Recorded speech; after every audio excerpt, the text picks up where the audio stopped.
क्या आप उस बाथरूम में रोज नहा सकते हैं जिसके ठीक नीचे आपके पति की लाश दफन हो?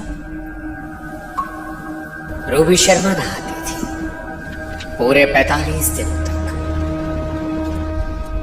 2 बेटियों का बाप, 16 साल की शादी, और फिर एक ऐसी पत्नी जो हर रोज उसे फर्श पर खड़े होकर नहाती जिसके नीचे उसने अपने पति को हमेशा हमेशा के लिए दफन कर दिया था।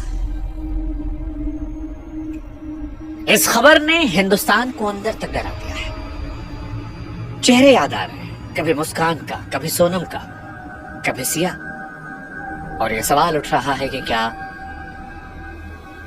इस देश में अब मर्द सुरक्षित नहीं है? क्या शादी 7 जन्मों का नहीं, जिंदगी का खतरा बन गया है? क्योंकि 17 मई की रात इस औरत ने बड़े प्यार से अपने पति के लिए खीर बनाई है। वो खीर जिसको लेकर पुलिस कहती है कि उसमें चीनी कम थी, नींद की गोलियां ज्यादा थी। सुबह तक पति की सांसें थम चुकी थीं और उसके बाद इस औरत ने फावड़ा उठाया, बाथरूम का फर्श तोड़ा, गड्ढा खोदा और अपने पति को नीचे दफनाकर मिट्टी डाल दी। मिस्त्री बुलवाया, टाइल्स लगवाई और थाने जाकर रोने लगी कि मेरा पति लापता है, प्लीज खोज दो, मेरे बच्चों को क्या होगा। शातिर ऐसी कि अगले 45 दिनों तक पति के साथ वो खुशती रही, जबकि वो जानती थी कि उसके पति गुम नहीं हुए हैं, उसी घर में, उसके बाथरूम के नीचे उसी के द्वारा दफन किए गए हैं।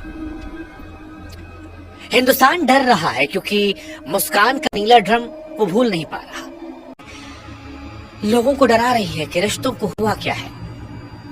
उससे ज्यादा डरा रहा है वो तरीका, क्योंकि जब पूछा गया कि लाश छिपाने का तरीका सीखा कहां से, तो कहा अजय देवगन की फिल्म दृश्यम दिखी थी, और उस खौफनाक अंदाज को उसने जिंदगी में उतार कर दिया।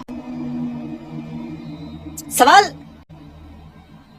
क्यों, किस लिए? और इन सारे सवालों को जानने के लिए आपको चलना होगा 17 मई की उस रात को, आगरा के उस घर में